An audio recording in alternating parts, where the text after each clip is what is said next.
Joining us now is the Chairperson of the Senate Basic Education Committee, Senator Win Gatchalian. Senator Win, thank you so much for joining us on The Final Word. Let's tackle two of the important issues that were discussed during that report of David Santos. First of all is the K-12 program. In your view, should it be abolished or just reviewed and strengthened? Rico, the K-12, the promises of the K-12 system is not happening. And one of the biggest selling points of the K-12 when we were discussing this in the past was to guarantee employment to our senior high school graduates. Meaning we add 2 years, but in exchange, or at least the benefit in adding that 2 years, is for our senior high school students to be employed. But it's not happening. In fact, a lot of the companies are not hiring our senior high school because they think they lack the skills to be hired. And a lot of our senior high school graduates are not getting employed. So the promises are not happening. And this is actually one of the biggest disappointments of K-12. That's why we need to review it. We need to take a look on how to tweak the K-12 system. I don't agree in going back with the 10-year schooling system because the whole world is now K-12. Regressing is not the solution. But what we should do is to look at the senior high school program, fix it, and make sure that our senior high school graduates are going to be employed. So Senator Win, how should it be improved? How should it be strengthened? Math, science, arts, and sports track, should they be improved? Should they be thoroughly strengthened? So at least our senior high school students could be employed off the bat after graduation. But not to go into so much detail, Rico, but we have to look at the curriculum of the entire K-12 system. A lot of our experts are saying that our curriculum is too congested. The students are being taught with many competencies and subjects. They end up learning nothing. That's number one. And number two, we need to look at the tracks in senior high school, specifically the TechVoc track.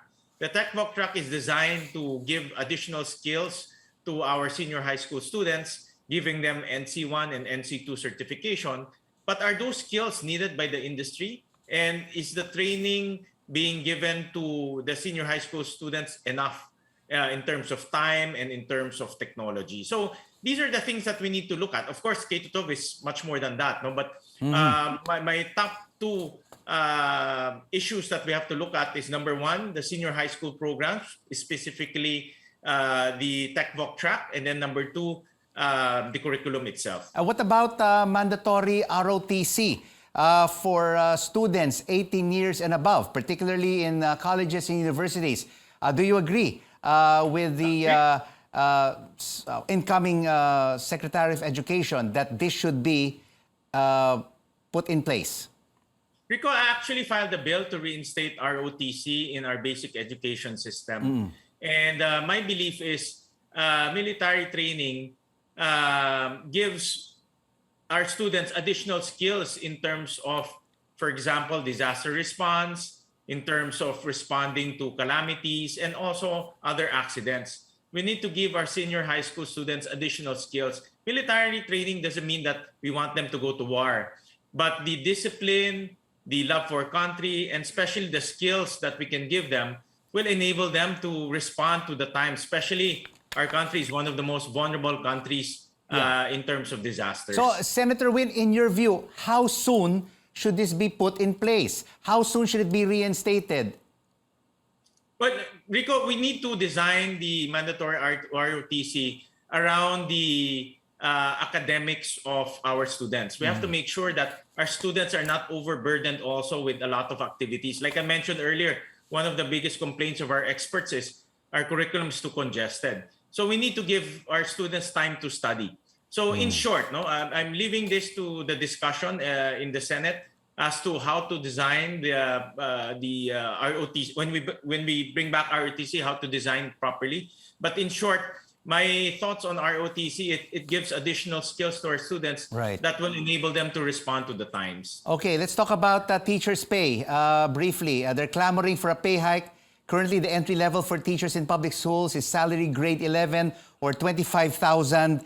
$439 per month, which is far from the daily family cost of living of around $32,600. Do you think she'll be able to push forward with a salary hike for teachers in the at least first year of this new administration? Rico, we took a look at the salary packages of teachers in ASEAN, and we're one of the lowest. In fact, we're third to the lowest in terms of salaries being given to our teachers. The highest is Indonesia. Their entry level there is almost 60,000 pesos, higher than Singapore. No? And Indonesia gives a lot of premium to their teachers. So I actually filed a bill to improve the entry level of our teachers from salary grade 11 to salary grade 14, and so on and so forth.